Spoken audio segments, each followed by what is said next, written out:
কি মানে যত যাই করি না কেন, টাকা পয়সা খরচ করি যাই করি, কিন্তু রোগী ভালো হয় না বা রোগীকে বাঁচানো সম্ভব হয় না। তখন কি আমাদের নিঃস্ব হইতে হয়, রোগীও থাকে না, এরকম একটা জিনিস। তো এখন আমরা কথা বলবো হচ্ছে কি জ্বরের মুখে যে ক্যান্সার, ওইটা নিয়ে কথা বলবো। জ্বরের মুখে ক্যান্সারটা কি? জ্বরের মুখ আমাদের যে জরায়ুটা, ওটার যে বাইরের অংশ যেটা থাকে, ওর মুখে একটা ভাইরাস দ্বারা আক্রান্ত হয়। সেই ভাইরাসটার নাম হচ্ছে হিউম্যান প্যাপিলোমা ভাইরাস, যেটাকে স্পেন ভাইরাস বলা হয়। ওই ভাইরাসটা যদি আমাদের হচ্ছে কি ওই জ্বরের মুখটা আক্রান্ত করে, আক্রমণটা আপনার হচ্ছে গিয়ে একদিনে করে না, ওটা করে আস্তে আস্তে আস্তে আস্তে দেখা গেছে ওইটা যখন বাড়তে বাড়তে বাড়তে বাড়তে একটা সময় ওটা ক্যান্সার রূপে ধারণ করে। এবং ক্যান্সারটা কি একদিনে হয় না, যখন ওটা আক্রমণ করে ক্যান্সার হইতে 10 থেকে 20 বছর পর্যন্ত সময় লাগে। তো তখন আমরা কি করি, তখন যদি ডাক্তারও দেখে যাই করি না কেন, তখন আর কোনো কাজ হয় না। তো সেই ক্ষেত্রে কি করণীয়? এই ক্যান্সারটা কাদের বেশি হয়? ক্যান্সারটা মূলত হয় 15 থেকে 45 বছর বয়সী যে নারীরা থাকে তাদের বেশি হয়। তো এখন কি করার আছে? এখন আমরা করতে পারি কি, এটা তো যদি ক্যান্সার হয়ে যায় তখন যাই করি না কেন কোনো লাভ নাই। সেক্ষেত্রে আমরা করতে পারি কি, প্রতিরোধ করতে পারি। প্রতিরোধ করার প্রথম এখন আমরা কিভাবে প্রতিরোধ করবো? তো প্রথমেই হচ্ছে লক্ষণ। কিভাবে আমরা বুঝবো যে আমাদের শরীরে এই ভাইরাসটা আক্রমণ করছে? তো লক্ষণ, কিছু লক্ষণ আছে যেগুলো দেখে আমরা সহজে বুঝতে পারবো যে আমাদের এই ভাইরাসটা দ্বারা আক্রান্ত হইলেও হইতে পারে। কি হইতে পারে? যেমন আমাদের মাসিক, মহিলাদের তো আমাদের মাসিক হয় প্রতি মাসে। তো মাসিক হওয়ার পরও দেখা গেছে কি অনিয়মিত যে রক্তপাত যেটা সেটা হইতেছে। আবার মানে দুর্গন্ধযুক্ত সাদা স্রাব, যেটা দুর্গন্ধযুক্ত সাদা স্রাব হয় বা সাদা স্রাবের পরিমাণটা বেশি হয়। আর মহিলারা সহবাসের সময় দেখা গেছে যে স্রাবটা বেশি হয়, চুলকায়, এরকম অনেক ধরনের লক্ষণ আছে যেগুলো আমাদের শরীরে ঘটতে পারে। তো এইগুলো যদি ঘটে সেই ক্ষেত্রে কোন রকম অবহেলা না করে অবশ্যই ডাক্তারের শরণাপন্ন হইতে হবে। এবং এইটার নির্দিষ্ট একটা পরীক্ষা আছে, যে পরীক্ষার মাধ্যমে আমরা কি করব, আমরা জ্বরের ক্যান্সার আছে কিনা সেটা শনাক্ত করতে পারি। সেই পরীক্ষার নাম ভায়া। এবং ভায়া করা হয় কি দিয়ে? ভায়া করা হয় একটি ফেমিস্কোপ দিয়ে। এখন আপনি বলতে পারেন যে সরকারি হসপিটালও করা হয়, সরকারি হসপিটালে করা হয় এরকমই একটা, কিন্তু সেটা থাকে স্টিলে। এবং সেটা দিয়ে আপনি হচ্ছে গিয়ে মানে যারাই হসপিটালে যায়, যারাই পরীক্ষা করতে যায়, সবার ওই একটা ফেমিস্কোপ দিয়ে করা হয়, একটা স্পেকুলাম দিয়ে করা হয়। কিন্তু আমাদের এখানে করা হবে কি, এরকম একটা প্লাস্টিকের ফেমিস্কোপ, যেটা দিয়ে আপনি একটা পেশেন্টের আমরা একবারে করতেছি এবং পরীক্ষার পরে আমরা এটা রোগীকে দিয়ে দিব। এটা দিয়ে জ্বরের মুখে আপনার কি করে প্রবেশ করি, আমরা হচ্ছে ক্যামেরা থাকে, পোর্টেবল একটা ক্যামেরা থাকে, যেই ক্যামেরার মাধ্যমে আমরা জ্বরের প্রথম যে অবস্থা সেটা দেখতে পারি।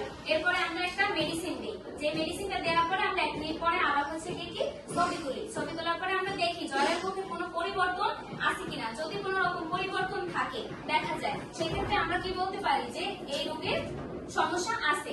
আর যদি না থাকে তো নাই, না থাকলে সে ভালো, তাকে আমরা বাইরে পাঠাই দিব এবং পরবর্তী 3 বছর পরে তাকে ফলো আপে আসতে বলবো। এবং যদি দেখি যে কোনো রোগের ওরকম পরিবর্তন আছে, হ্যাঁ লক্ষণ আছে ক্যান্সার হওয়ার, তাইলে সেক্ষেত্রে আমরা কি করব, সেটাকে আমরা একটা মেশিন আছে যেটা আমাদের হচ্ছে মোতালেব ভাই নিয়ে আসছে, যেটা আপনি আর কোনো হসপিটালে এখন পর্যন্ত নাই, বাংলাদেশের প্রথম এবং আমাদের এই কারিশরীতেই এই মেশিনটা আছে, যেটার নাম হচ্ছে থার্মোকোয়াগুলেটর মেশিন। এই মেশিনটা দিয়ে থেরাপি দেওয়া হয়। কিভাবে থেরাপি দেওয়া হয়? এর যে রোগী আমার ভাই পজিটিভ হইলো, ঠিক আছে, ক্যান্সার হওয়ার সম্ভাবনা যারা আছে বা ক্যান্সারের ছোট একটা লেশন পাওয়া গেছে, ওই রোগীকে আমরা হচ্ছে গিয়ে কি করবো, থেরাপি দিব। এবং থেরাপিটা আপনি কোন রকম ব্যথা পাবেন না, জাস্ট 2-3 মিনিটের ব্যাপার। 2 মিনিটের মধ্যে আমাদের থেরাপিটাও দেওয়া হয়ে গেল। থেরাপি দেওয়ার পরে রোগী বাড়ি চলে যাবে এবং রোগীর কোনো ব্যথা থাকবে না, কোনো রকম কষ্ট রোগীর হবে না। হবে কি, শুধুমাত্র একটু টাকা খরচ, সামান্য একটু টাকা খরচে যদি আপনার একটা প্রাণ বেঁচে যায়, সেটা কি ভালো না? অবশ্যই ভালো। এবং দেখা গেছে যদি ক্যান্সার হয়, ক্যান্সার হলে কি একটা রোগীর জন্য সেটা ক্ষতিকর, রোগীর শারীরিক ভাবে ক্ষতি হয়, তার অর্থনৈতিক ভাবে ক্ষতি হয়, তার পরিবারে অনেক টাকা যায় না, অনেক টাকা যায়, সেটা কি অনেক মানসিক ট্রমায় থাকে না, যে আমার ক্যান্সার হয়েছে আমি বাঁচবো না, মরে যাবো, এরকম মনে হয় না? তারপর সামাজিক ভাবে তার আশেপাশের মানুষও তাকে বলে কি ও ক্যান্সার হয়েছে, এরকম একটা কথা, তো মানুষের উপর অনেক প্রভাব পড়ে। তো এই থেকে আমরা কিভাবে বাঁচতে পারি? বাঁচতে পারি আমাদের ছোট একটুখানি মানে আগ্রহই আমাদেরকে এই ক্যান্সারের হাত থেকে বাঁচাবে। সেই আগ্রহটা কি, আমাদের শরীরে যদি মেয়েদের শরীরে এরকম কোন লক্ষণ প্রকাশ পায়, অবশ্যই আমাদের হাসপাতালে আসতে হবে এবং এই ছোট একটা পরীক্ষা, সামান্য একটু টাকার বিনিময়ে পরীক্ষাটা করলেই আমরা ক্যান্সারটা আছে কিনা সেটা শনাক্ত করতে পারবো। যদি থাকে সেই ক্ষেত্রে আমরা একটা থেরাপি নিয়ে আজীবন সুস্থ থাকতে পারবো। ঠিক আছে, এইটুকুই সচেতনতা আমাদের দরকার। এখন আপনাদের কোনো প্রশ্ন আছে যে আপনারা করতে চান? এখন আপনাদের একটা প্রশ্ন থাকতে পারে যে সরকারি হসপিটালে তো ফ্রিতে করে, এখানে কেন করবো? ওইখানে ফ্রি করা, ওইখানে একটা আপনার স্পেকুলাম ব্যবহার করা, ঠিক এরকম স্টিল, সেই একটা দিয়ে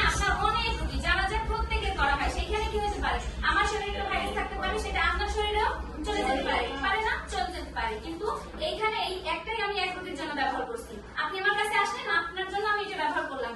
প্রক্রিয়া শেষ হওয়ার পরে আমি এটা ধুয়ে পরিষ্কার করে এরকম একটা ব্যাগে করে আপনাকে দিয়ে দিব। পরবর্তী 3 বছর পর যখন আপনি ফলো আপে আসবেন, আপনি এটা সাথে করে নিয়ে আসবেন, আমরা এটাকে আবার জীবাণুমুক্ত করে আবার আপনার টেস্ট করব। বুঝতে পারছেন? তাহলে কি জীবাণু একজনের শরীর থেকে আরেকজনের শরীরে ছড়াইলো না। কিন্তু এটা তো সরকারি হসপিটালে নাই, এই সুবিধা নাই। আবার হইলো কি, আমাদের এটার সাথে একটা ক্যামেরা থাকবে, যে ক্যামেরা দিয়ে আমরা কি ছবি তুলে আপনাকেও দেখাইতে পারবো, আমরা নিজেও তো দেখবোই।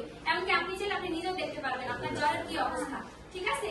এরপরে যদি কোনো রোগীর সমস্যা থাকে, আমরা যদি মনে করি যে বিশেষজ্ঞ কোনো ডাক্তারের পরামর্শ দরকার, তাকে দেখানো দরকার, আমরা সেইটাও দেখাইতে পারবো। আপনারা সবকিছু ছবি, প্রেসক্রিপশন, আমরা ডকুমেন্ট আকারেও রাখতে পারবো পরবর্তী পদক্ষেপের জন্য।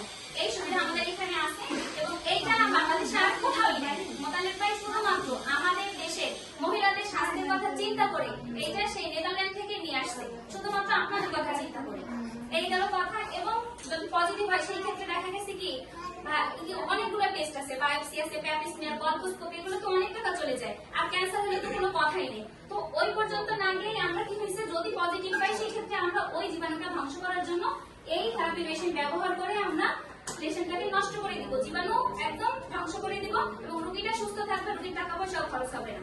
আপনার পারিবারিক, অর্থনৈতিক সব দিক থেকে, মানসিক, শারীরিক সব দিক থেকে আপনি ভালো থাকতে পারবেন, সুস্থ থাকতে পারবেন। এবং আপনাদের এই সুস্থতার কথা, স্বাস্থ্যের কথা চিন্তা করে মোতালেব ভাই এই জিনিসগুলো সেই নেদারল্যান্ড থেকে নিয়ে আসছে। বুঝতে পারছেন? তো আমরা চাইবো, আমি চাই যে আপনারা সবাই সচেতন হন এবং হসপিটাল মুখী হন। আপনারা আপনাদের নিজেদের স্বাস্থ্যের কথা চিন্তা করে যদি এরকম লক্ষণ আপনারা দেখেন আপনাদের মধ্যে, অবশ্যই হাসপাতালে আসবেন, অবশ্যই ডাক্তারের পরামর্শ নেবেন, সুস্থ থাকবেন, ভালো থাকবেন। আর আপনাদের কোনো কোশ্চেন আছে?